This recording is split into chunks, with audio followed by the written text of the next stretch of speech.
I mean, the thing is that when you're talking about India, you're talking about the most populated country in the world.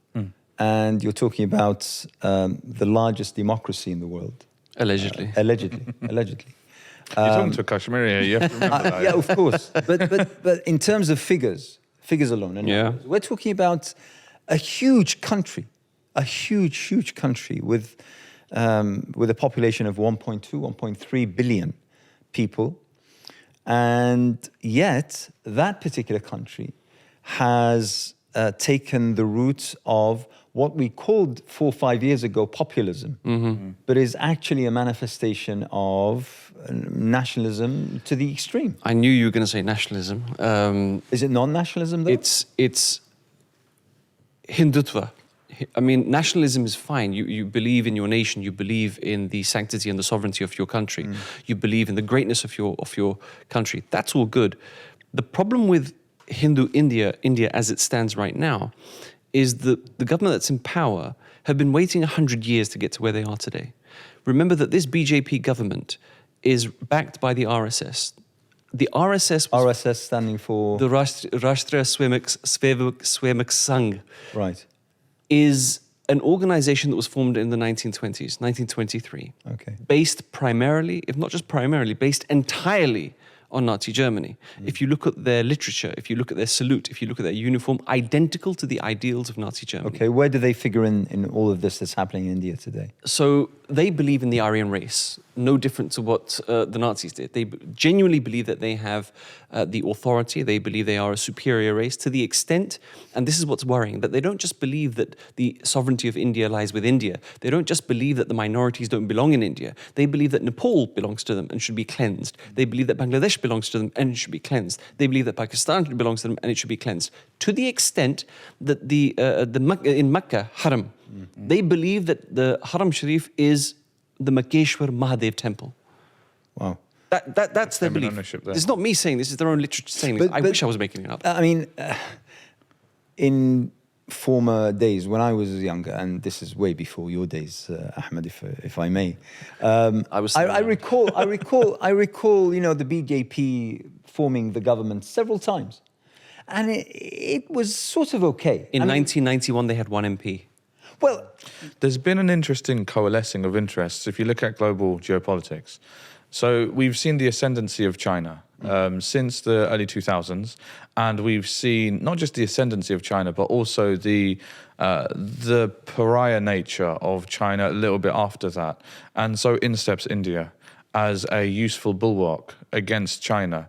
What does that mean? That means that so long as India sets itself up as a useful staging ground, a useful, let's call it a useful local rival for China. Proxy. Proxy.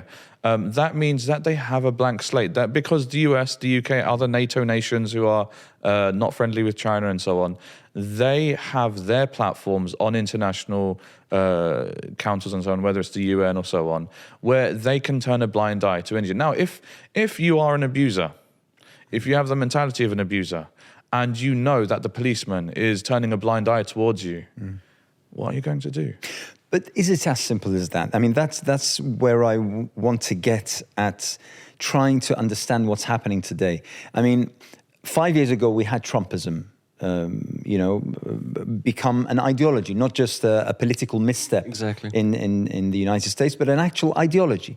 And Trumpism came along the word populism. The very first time I, as a translator, tried to translate populism into Arabic, I found it difficult because I hadn't come across this before. But it seems that now these figures, such as Narendra Modi, such as Putin, have become sort of mainstream to a large extent, and that's what's troubling. Peaks and troughs, in my opinion. If you look at even in the West, wherever it is in the world, you have moments of let's say left-leaning policies and politics, and then it goes towards the right wing. So I think we're in an era where the right wing have been in power for quite a long time, and it's continuing. I don't know when the left, whether it's good or bad is a different subject, but when the left is going to come back, it seems that they've been stamped and buried so far and so hard deep into the ground that it's going to take them at least another couple of decades to come back up and rival whatever's happening. But in context of what you were mentioning in regards to China and India, comparing it, the best example is this. What are China doing to the Uyghurs? And the entire world is against it. Justifiably so. What is the BJP in India doing to the Muslims? What are they doing to the Dalits, their own Hindu minority community that are considered to be lower class? What are they doing to the Christians on Christmas? What are they doing to the Buddhists? So it's literally, as you said, it's hypocrisy. As long as they have the West or whatever the powers that be exist, have a proxy in the subcontinent that they can use against China, then they can get away with anything. And the reason I pointed that out is because like assuming that your audience is based in the UK and so on, they need to hear this. They need to understand that there's an interest, a vested interest on the state level of India to propagandize the population in the UK, let's say it, militarize their adherents, their listeners in India, because if they can continue keeping their point of view across and solid in the UK, it means that they've got that cover they need for continuing their policies in India. And as Muzammil said, it's been 100 years in the making. You know, I think it was the RSS that was banned at least twice under the British Raj. Yeah. So they've learned. You know, they tried to do this tactic, that didn't work. They got banned, they got proscribed under the British Raj. They tried a different tactic and so on. So the fact that, as Muzammil said, in the early 2000s, they had one MP. Now they've ruled a country, despite, the butcher of Gujarat being guilty. Speaking of tactics, now, although we made that comparison of China and India, whether people believe this or not, you can do the research yourselves, but Zionism. What Israel do to the Palestinians is what the Indians do to Kashmiris. But leaving that aside, they draw parallels to each other. They take inspiration from each other to the extent that they have military training, because you talked about militarizing. They have military training in how to oppress, subjugate, and occupy people, territories, and ideologies. How they use propaganda, another tool that is used with, as you mentioned, populist leaders. How they, when we talk about militarization, it isn't just about within the military or giving people guns and whatnot. You see children as young as 8 years old inside India that have been weaponized to the extent they're given swords and then they're given these slogans, not dissimilar to what happened during Nazi Germany, where, okay, leave that aside for a moment. Just 2 days ago, a report from Indian news, showing how the music scene in India is not about hip-hop anymore, it's not about rapping anymore, it's not about whatever all the other genres are, I have no idea what they are. It's about how you can radicalize the population against Muslims. The entire theme is anti-Muslim. The lyrics are completely anti-Muslim. I mean, we're not talking about this is on state official level? Yeah, there was something out on a German news station. I can't remember. It's called DW. Yeah, DW. Yeah. DW, Yeah. Deutsche Welle. I mean, it's at state. Now they may not. They may not. So this is sort of trying to radicalize, to transform the culture. The very culture, I mean, because music is a major element of a nation's culture. But, I mean, once again, this is absolutely incredible because of the size of India, because of the people that occupy India, and because of the impact of India. Let's not forget, we're not talking about a country that's 7,000 miles away. Exactly. We're actually talking about a country that houses thousands of call centers that cater to our every need here in the UK. We're talking about a country that provides almost 60 to 70% of the population of the GCC countries put together. I mean, it's a country with reach. It's not just a country that has 1.3 billion people. But you have to remember, they've played the long game. They've played the long game for decades, knowing full well, you mentioned the GCC. Initially, when Dubai or the Arab Emirates was being formed, the Emirates airline, for example, was not created by other. It was created by other Muslim nations or the West. It were Muslims involved in this, Muslims from the subcontinent, not India. And in the same way, when you look at what happened to Azerbaijan during the Armenian War, it wasn't other Muslim countries around it. It was a particular Muslim country. they've understood the same way that the Zionist lobbies have understood, and I think that you're best qualified to talk about this, how these lobbies, they stay behind curtains, they pluck away, they tick away, they chip away, and they create a particular type of strength. Lord Ranger recently had to apologize. Yes. And I'm telling you that he only had to apologize because he knew that he was going to be reprimanded. That's it. I think that's as clear as day. Not because he genuinely believed what, or disbelieved what he said. And that's the problem. They're pushing those boundaries, pushing those limits to see how far can they go. Yeah. And I would say that they've gone to the extent where now they are in a controlling position. Look, we've gone through Brexit. The UK has gone through Brexit. Look at the trade negotiations. It's India that has the playing cards. The as we say, hukum kaika. They've got an ace up their sleeves. That do you want to do trade with us? You're the ones that are suffering. You're the ones that you left the EU. You want to trade with us? Deal with it. I know for a fact. Again, more reports. Not me creating this out of thin air.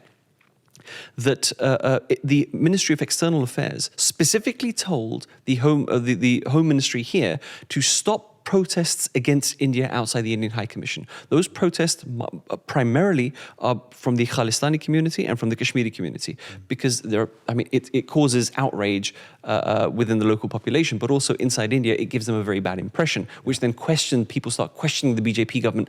Why are you unable to control this? Remember, Priti Patel was close to the BJP government. Yeah. I mean, this is not hidden. Yeah.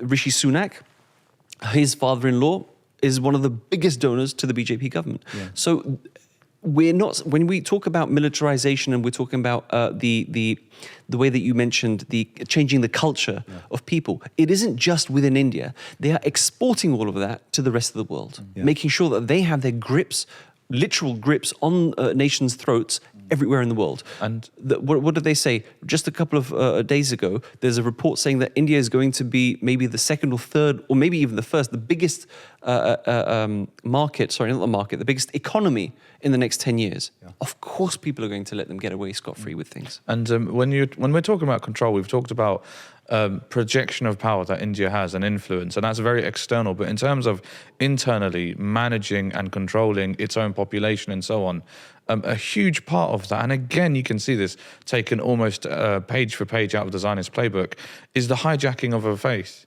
Yeah. So just as Zionism has hijacked Judaism to the point where Joe Blogg on the street is confused, is criticizing Israel anti-Semitic, because that is what we're told so often.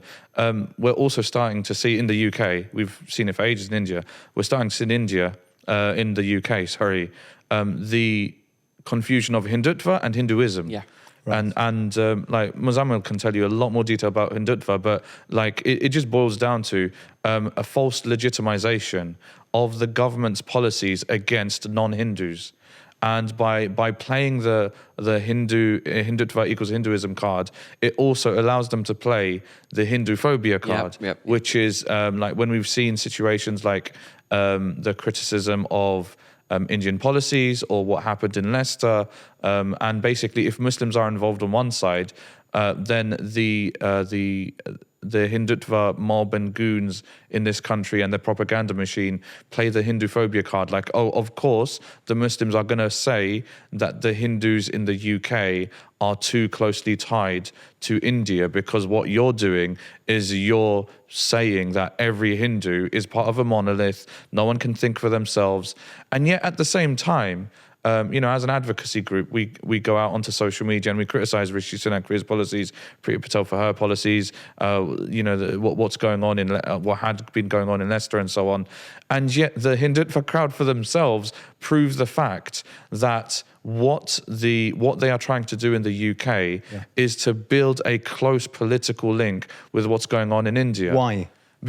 As said before, India needs to be seen. India's policies need to be seen as for India's policies to continue in India, they have to be hidden away by like-minded global powers like NATO, like the US and so on. So in the US in particular, the Hindutva lobby has been particularly powerful. In the UK, there's still a lot of pushback, there's still a lot of noise by its critics and so on, whether it's the Pakistani community, the Muslim community, the Kashmiri community, etc. In the US. And let's not forget there are some very powerful Hindu voices also against the Hindutva ideology. And again in the US, because it's like one of those, what's the metaphor? You know, the harder you slap the water, the bigger the ripples. So in the US, by going in hard, there have been very vocal anti-Hindutva Hindu voices. In the UK, maybe because they've been playing the slower burn,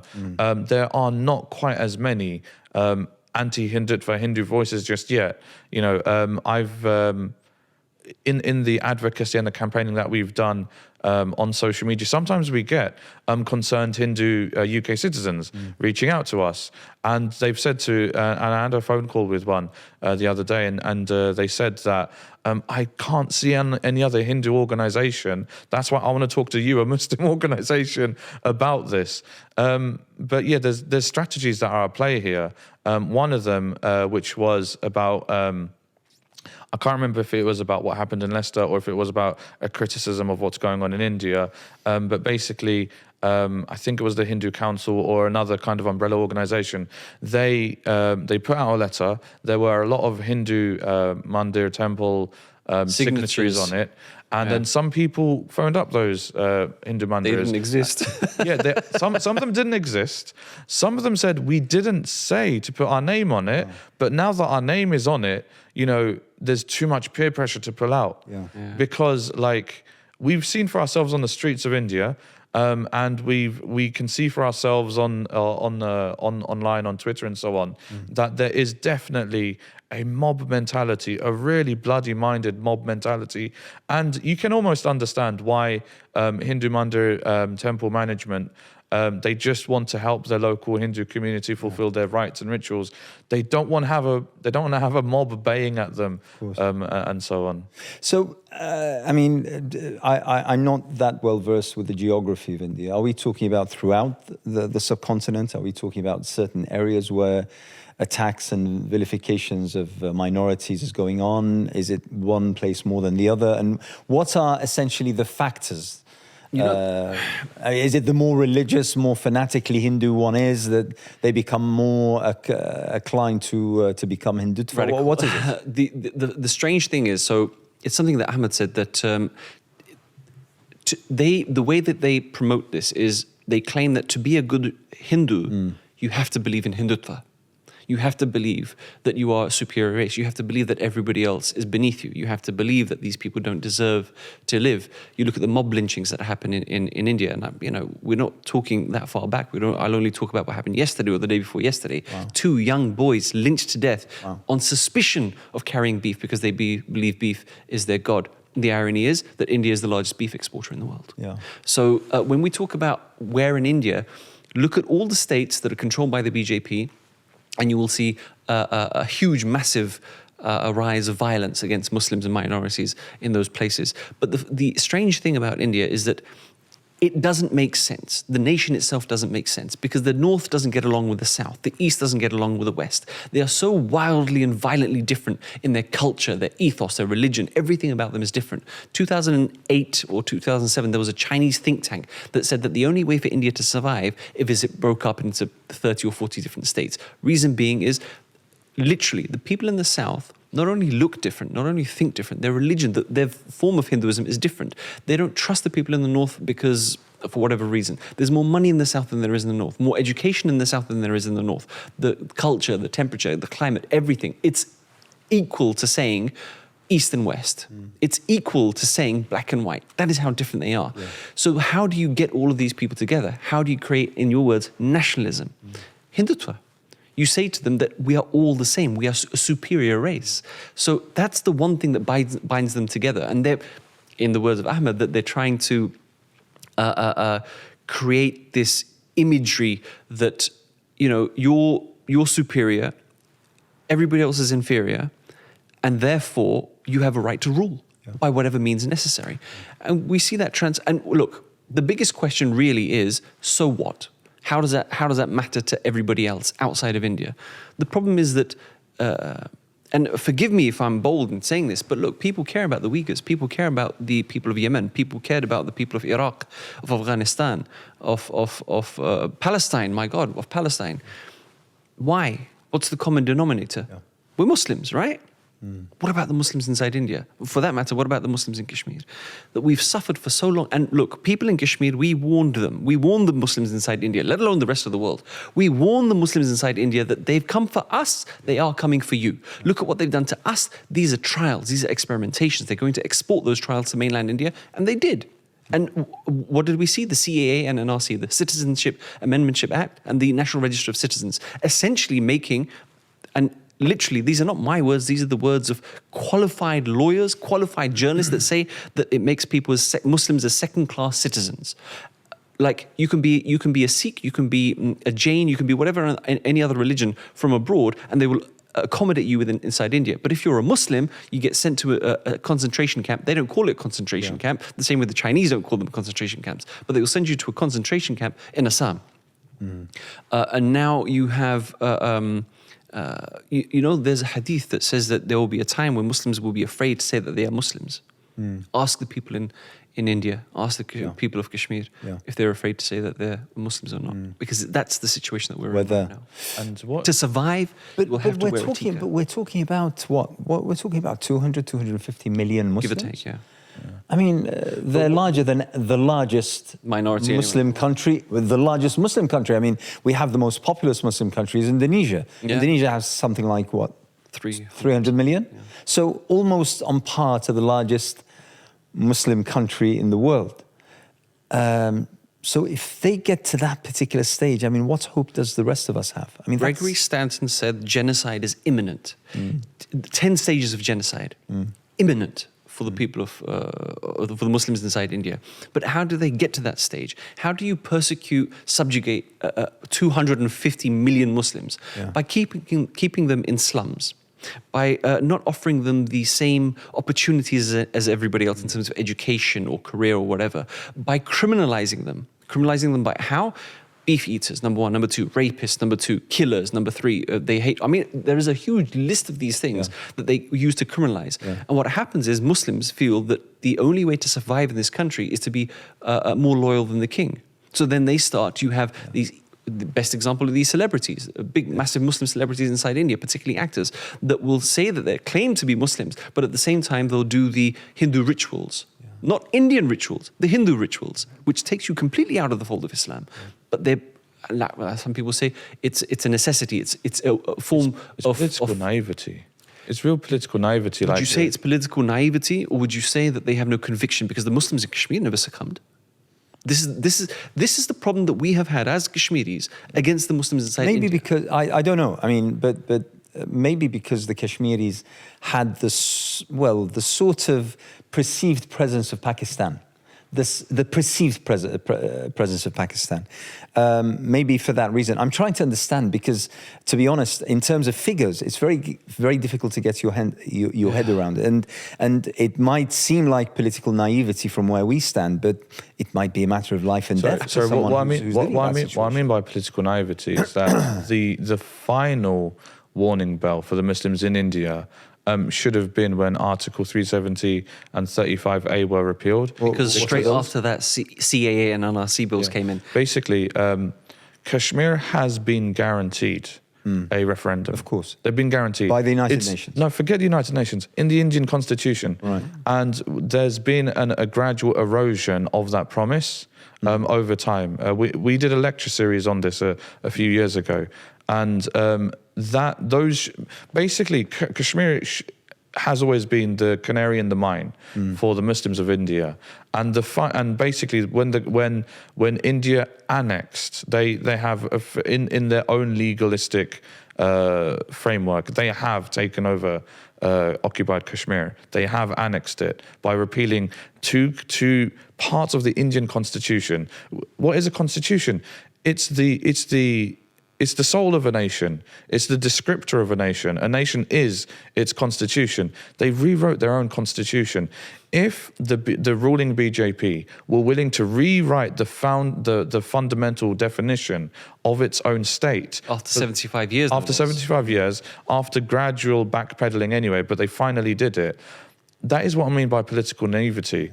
That should have been the moment when any kind of trust in the structures of authority in India as they still are under the BJP. That trust should have evaporated then. Now, there has been, I'm not saying that every, and I don't think Muzammil is saying that every Muslim in India is a naive political fool, and I hope that's not being misunderstood by what I'm saying.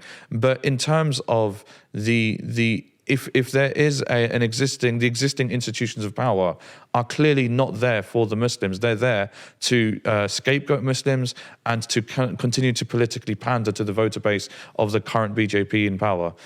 The Muslims need to have their institutions being built, and they need those institutions to be supported internationally. Alhamdulillah, podcasts like this, that's going to help raise awareness and make that happen. But there needs to be a breaking of the main obstacle, which is Indian Muslims putting nation first, because that is the root of the political naivety. 100%. A deep, knee-jerk trust that anyone who insults India is insulting them, when no. When we're criticizing India, we're criticizing those who are oppressing you. And maybe it's an age thing, maybe it's a generational thing. You know, those who are 40, 50, 60 plus, they've grown up believing in the Indian dream. You know, we have the American dream, there's the Indian dream, which is that we are we're a secular country, we are all united as Indians, etc., etc. The dream of the founding fathers of India. But that evaporated. That has evaporated. Absolutely. I want to talk about what's happened in Leicester a couple of months ago, because that I think was, a sort of a siren going off to everyone concerned. But since we've started talking about Kashmir, I've been hearing about Kashmir since I remember. And Kashmir is as long as the Palestinian Nakba. And I worked close with your late father, alayhi rahmatullah, Dr. Ayub Thakur. And Kashmir seems on paper to be a fairly open-shut case. It fairly simply, because like you said, I mean, the Indian constitution itself stipulates that there should be a referendum about the status of Kashmir. So where are we? I mean, now what? How many years now? 80 years? 75. 75 years on? Where are we? What's happening? When we talk about constitution and we say that it's an open and shut case, they will hold a referendum. Of course they'll hold a referendum. I have no doubt. But after they change facts on the ground? After they complete their settler colonial project. Yeah. After they complete the genocide inside Kashmir. After they complete the demographic change. No different to what is happening with the Palestinians. No different, if people remember, it's fresh in people's minds, what happened in Sheikh Jarrah. Of course. I mean, now that gets publicity as it should. Whatever happens in Kashmir does not. I will show you videos. I wish I put it on airplane mode, but I would show you videos of how they're destroying properties.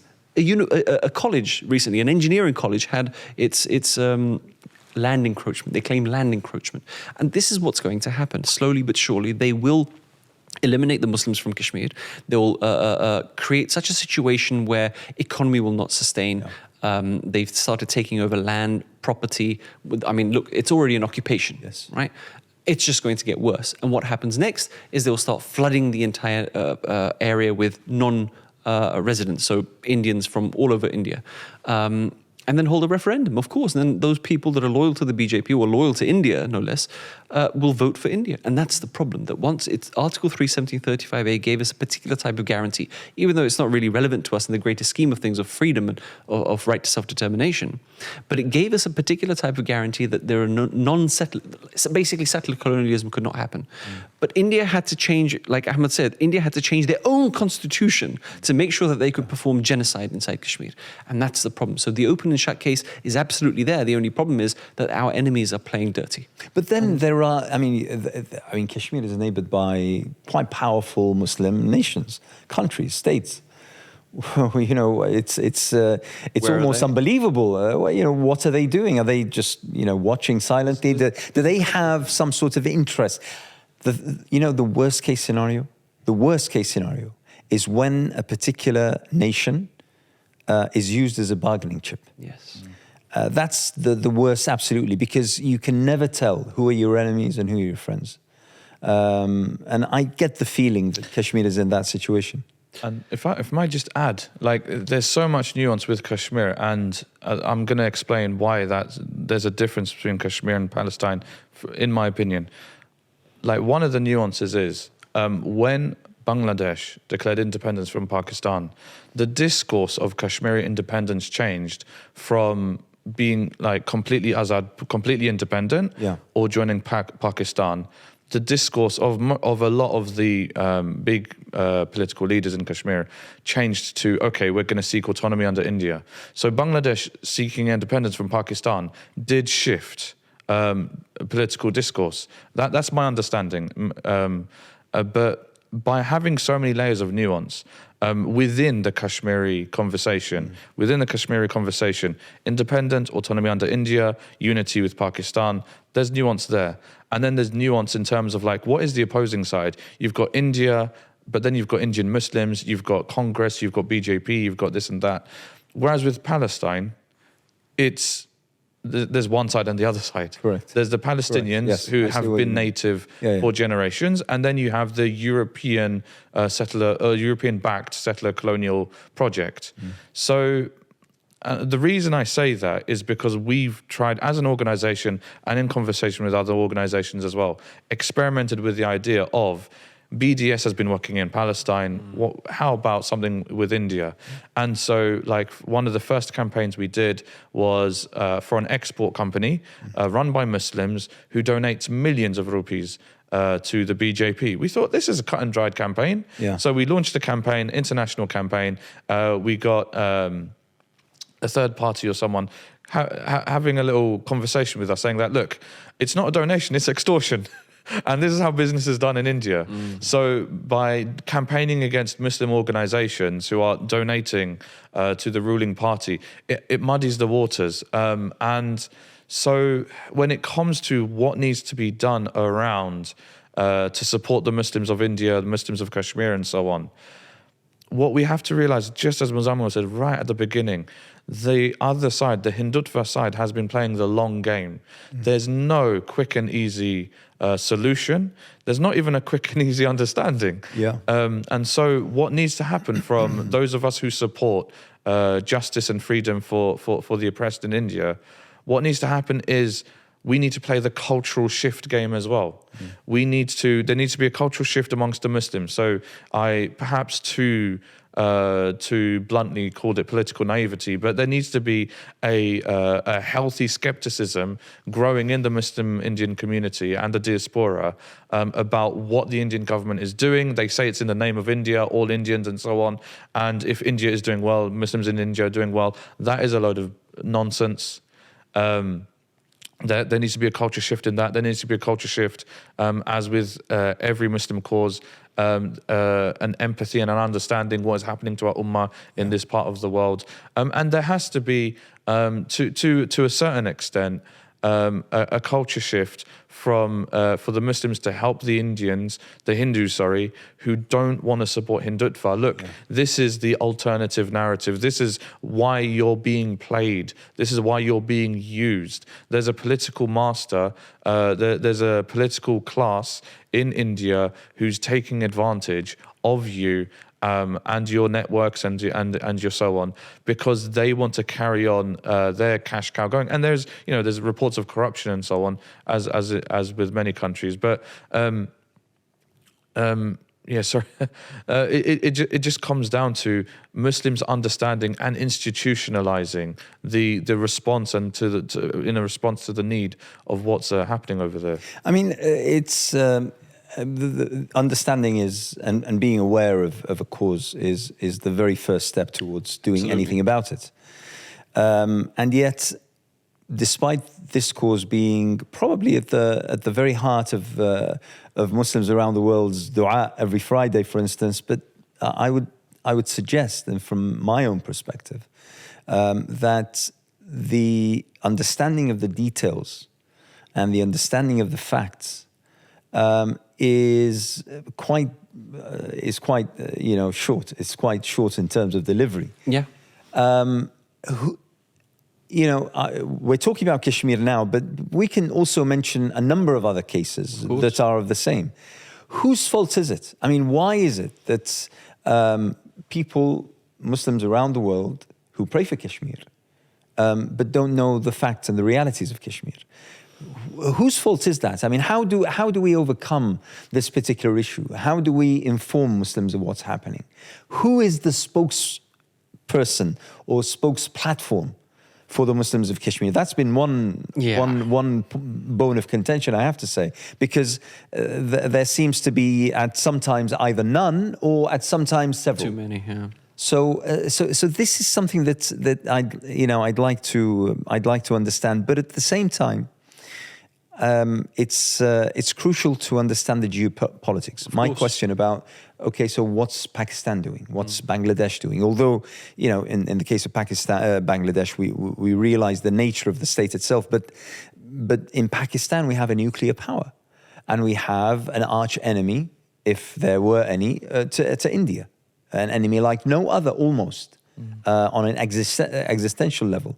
So why is Pakistan so absent from the narrative that is Kashmir? There's a lot to unpack when it comes to Pakistan. They've had financial problems in terms of the FATF, so they were blacklisted. So certain payments and certain trade could not happen. Second thing is that Pakistan has a lot of internal terrorism as well, perpetuated by India. I mean, they've caught at least one, Kulbhushan Yadav. He was a spy that instigated terror acts inside Balochistan. That's one that we know of, and there must be plenty more. Recently, we've seen the rise of the TTP, the Tehrik-e-Taliban Pakistan. Yes. That's another problem. Post 9/11, the American interests in Afghanistan and how that influences Pakistan as well. Recently with Russia and how that Russia and Ukraine, what side Pakistan needs to take and how that's going to affect their trade relations everywhere else in the world. It seems, unfortunately, that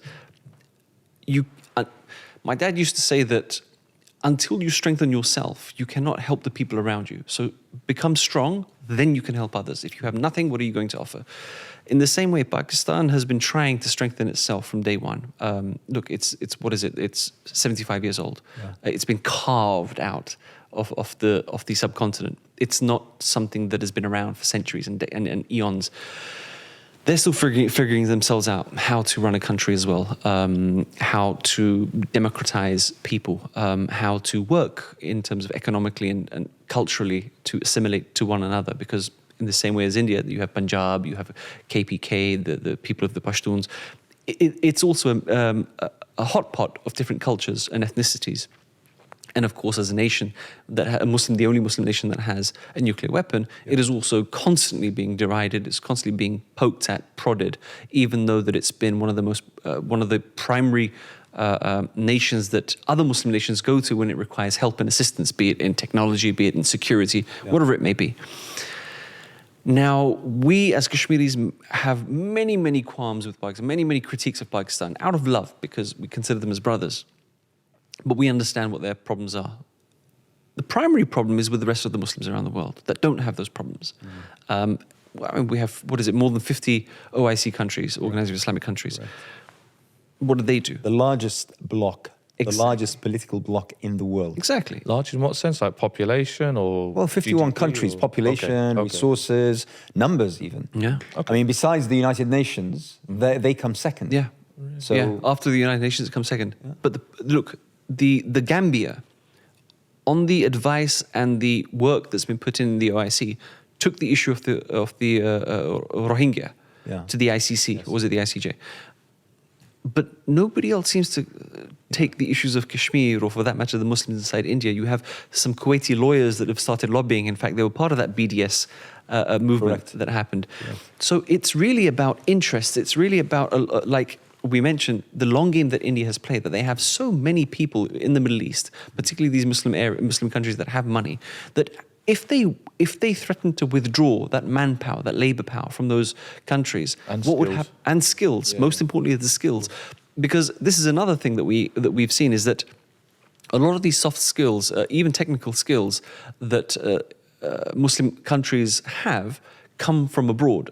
And in the beginning, it used to be from other Muslim countries like Pakistan or Bangladesh or whatever. Now it's primarily from India. Reason being, cheaper labor. And that's what India has played, and that's what we have fallen for. That because of that cheap labor, now you have become so totally and utterly dependent on it. And those people are so utterly independent on it, or rather loyal to India, that at the drop of a hat, if they left because their leaders told them to, what would those Muslim countries do? Yeah. They have come to the point, these Muslim countries, that they have built lavish temples. And they go to those temples, you may have seen those videos and photos, I'm not going to name them, but they go to those temples and they perform the same rituals as those Hindus do. Muslims wearing the traditional Arabic clothing, speaking the traditional Arabic language, that the rest of the people in the subcontinent... And that's the problem. They have become tools of Hindutva without knowing it. They have been used for so long, they don't realize it. And that's where, when we talk about that, whose fault is this? It's everybody's fault. Collectively, everybody's fault. Primarily, of course, people that in the diaspora that haven't been able to go to Anas, haven't been able to go to Ahmed, haven't been able to go to Al-Hawar TV and say to them, this is the issue of Kashmir, let us work on this together. Maybe we need to draw more parallels to the Rohingya, to the Palestinians, to other movements. But here's my question. Do we really need to create parallels with other suffering Muslims? Yeah, suffering is suffering. Do I need to, exactly, it's suffering of a Muslim. Get people riled up. Yeah. Okay, listen, how all of that is, and you know, with much proviso, there's understandable, okay? So it's not entirely, but okay, fine. There are certain politics to be understood and certain issues to be unpacked. And what's happened in the UK? How has Hindutva taken such a grip on cities like Leicester? Yeah. Which, by the way, only a few years ago, I recall reading in the Times that Leicester was one of the most diverse, one of the most multicultural, multi-religious, multi-ethnic cities in the UK, and hence thriving. What has happened to make Leicester, of all cities, Leicester, to make it the sort of base for what's happened 2 months ago? Yeah, so when I've had conversations with activists in Leicester, people who know what's been going on the ground, what they've explained is that not exactly a long game, as if there was a objective in mind, but kind of like the way the dice have fell is that like over generations.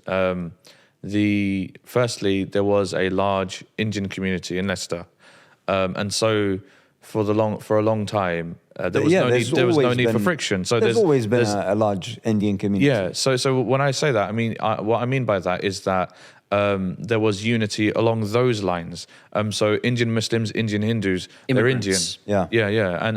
And they get along and so on. But the way things have fallen into place is that the Muslim community had a focus on commerce, opening up shops and businesses and so on, and the Hindu community had a focus on getting into politics and so on. Right. So, when you look at the Leicester community that's involved in like local or higher levels of government, you're going to see a lot of Hindu representation there. And what that means is that when it comes to having political cover, if those same Hindu councillors do subscribe to Hindutva ideology, or maybe it's political convenience. Maybe they've got a relative or another political colleague back in India, and between the two of them, they've got a dynamic which strengthens their voter base in their constituencies, whatever reasons, whether it's ideologically Hindutva, whether it's politically convenient marketeering. There's just a strong dynamic going on in that situation. And what's been happening for years is that, and this really became a flashpoint in the 2019 election, was that there were situations where, for example, Labour put the Kashmir issue forward after quite a bit of lobbying. They said that they wanted to become independent, put the idea independent of their policies, and then there was a lot of lobbying to bring Labour's point of view again towards, freedom and justice for Kashmir. And then what that did for a lot of Hindu communities across the UK is that put the Hindutva lobby into overdrive. Look at Labour. A vote for Labour is a vote for Muslims. Look at all the Muslims voting for Labour. You have to vote for the Conservatives. And that started to that didn't start to, but that deepened any sense of entrenchment, political entrenchment across the UK. So what happened in Leicester, sorry, just a bit of context. So that meant that there's now a political entrenchment coming from India into the Hindu community in places like Leicester. And then you'd have situations where they look like flashpoints, but they're more like symptoms rather than a cause. So, for example, a cricket match between Pakistan and India, and there was clashes on the streets, people getting injured, and that I only mentioned the cricket match because that was given as an excuse. Exactly, yes. That was given as the an official excuse. line. Yeah. I mean, and all the news reports was following the cricket match between India and Pakistan. Even though, like I said, Hindus and Muslims in Leicester are mainly of Indian heritage, and also like the main person who got beaten up after the cricket match was a Sikh guy. So it was a real desperate attempt to try to fob off a deeply entrenched issue as a sort of like, it's just sport hooligans having too much fun after a sports match. But then things built up. And even though there was attempts by the local Muslim community to point out to the local police authorities that, look, these are our concerns, this is what needs to happen, we're seeing more and more of this Hindutva ideology seeping into and poisoning the relationships that we've had as a general Indian diaspora community. That all fell on deaf ears, or maybe ignorant ears. Maybe the police authorities just weren't clued up enough on what is going on in the communities they're supposed to police. And then things kicked off in Leicester when certain Muslims were being targeted, and then there was a sort of a demand that there should be people on the streets to respond, and then things escalated on both sides. And then the Hindu community were, of course, being like backed and organized by resources from India. And so one of the clearest manifestations of that was when hundreds of Hindu men masked up started a street march that was deliberately going into a Muslim majority area in Leicester. And the fact that they all had masks on obviously meant that they are very hard to photograph. They are very hard for the police to follow up for questioning and so on. They weren't playing it safe by Corona standards, were they? Well, I mean, going out for a long walk with hundreds of people into different parts of town, it's probably not the cleverest thing to do for avoiding a pandemic. But obviously, when they reached their finishing line, they're in this. There's a lot of Muslims in that area, and have no idea what's going on. There's next to no policing going on, so there's no real crowd control. So what do the residents of the area do? They have to come out on the streets, and when there's community strife, when there's a lot of, let's say, mistrust, when there's discomfort, when there's anxiety, intimidation, feeling of intimidation, anything can trigger it. I recall many years ago, about 15, 16 years ago, when there was an incident in an Austrian, whether it was Vienna or Graz, I can't remember, an incident over a Turkish gentleman who went into a kebab shop run by a Turkish Kurd. He didn't like the sandwich, and he assumed that something was put in his... On purpose. On purpose. And that started, a fight in the town center, and one or two people got knifed, and so on and so forth. Meaning that sometimes the actual trigger could be something menial, could be something which is extremely irrelevant, very, very negligible. But since the base is there, the foundation for such strife is there, and some play at it. But then the question is, who has that strife? Was it the Muslims? Do Muslims fundamentally have a problem with Hindus? I mean, because let's be frank, people aren't really aware about Hindutva. On a general level. I have to say I wasn't.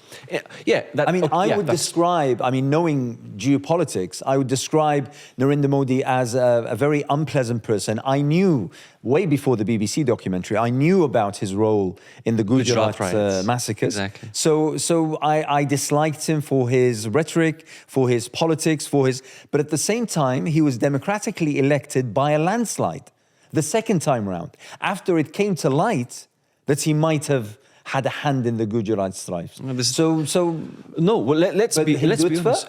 First time I heard. Let's remember, Modi was banned from traveling to the United States because of the Gujarat massacre. But coming back to 2019, let's leave 2022 after the BBC documentary. In 2019, I don't think people were clued up about Hindutva, let alone Hindus. I think the community, when I mean people, I mean Muslims. Yes. Particularly in Leicester.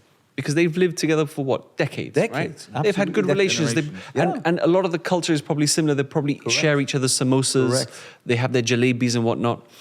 So the question is, if the Muslims didn't have a problem with the Hindus for so long, and the Hindus will say, well, neither did we. But here's the question. Do Hindus fundamentally have a problem with Muslims? The proof is in the pudding. The proof is what's happening inside India right now. That pre-BJP, so-called communal harmony existed inside India, to whatever extent you want to call it. But it's compared to what it is now, communal harmony exists inside India before the BJP. Same thing in the UK, communal harmony. BJP comes into power and suddenly there's communal discord. Why? It can't be just out of a coincidence.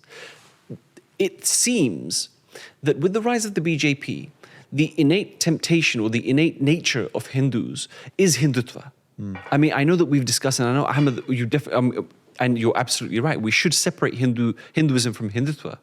But it's not us that are trying to blur the two. It's them that are blurring the two by claiming Hinduphobia if you're anti-Hindutva. Yeah. So, in my opinion, and I could be completely off the mark, which I doubt that I am, but in my opinion, the Hindus, majority of Hindus, I won't say all of them, but majority of Hindus in the UK, because they haven't spent enough time inside India, they still feel that to be a loyal Indian means to be loyal to the BJP government or loyal to the existing government as it is. And if the existing government inside India, let's be honest, look, I'm from a particular heritage, from an Asian background. I watch Asian channels. A person from Africa or from any part of it is going to watch their local channels. Same with Arabs.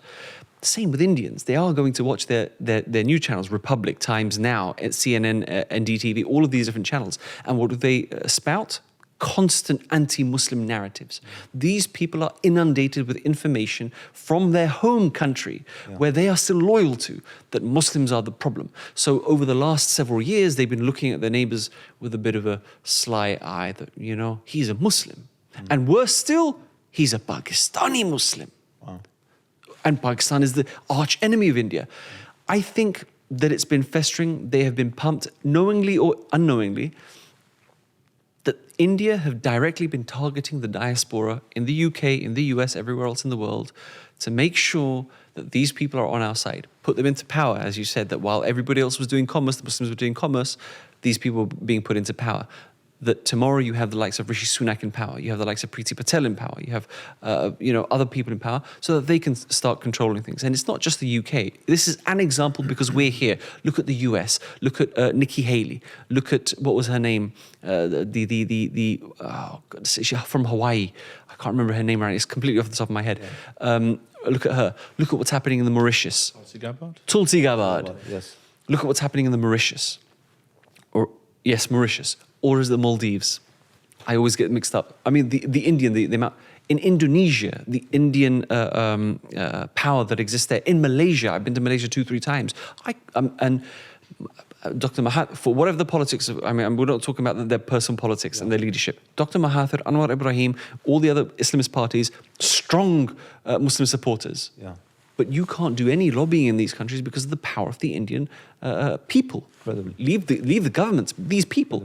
And where are they influenced from? Their home countries. Yeah. And that's what my fundamental point is. Where do international human rights organizations such as Amnesty, Human Rights Watch... Amnesty's banned in India. Yeah. Wow. Because of a Kashmiri, by the way. Okay. So Amnesty... Well, that might be your leverage. I mean, that might be the leverage in order to get across the case for Kashmir to people who are unwilling to hear from anyone else? For that matter, even for the Muslimized India, I won't specify because it's only the Muslims in Kashmir, but generally speaking, here's the problem with Amnesty or Human Rights Watch. They observe things from a political angle. even though they claim they're human rights, so when they talk about what's happening in Palestine, they'll say both sides. The same narrative as we see what the government says. They don't talk about that there is a David and a Goliath. With the Muslims inside India, with Kashmir, it's the same thing, that human rights atrocities must end, and the Indian government have been very forceful with the people of Kashmir, and they haven't been able to assimilate them. Our problem has not been assimilation. So you immediately, you're changing the narrative. You know, Amnesty could do better. Yeah. Whether they want to do better, whether this is some kind of conspiracy, I don't know. But you're absolutely right that this is leverage, as long as the right people are there that we can educate. Maybe they have a lack of education, as you pointed out, or maybe there is a conspiracy against the Muslims. And frankly, everything that I'm looking at right now feels like there's a conspiracy against Muslims.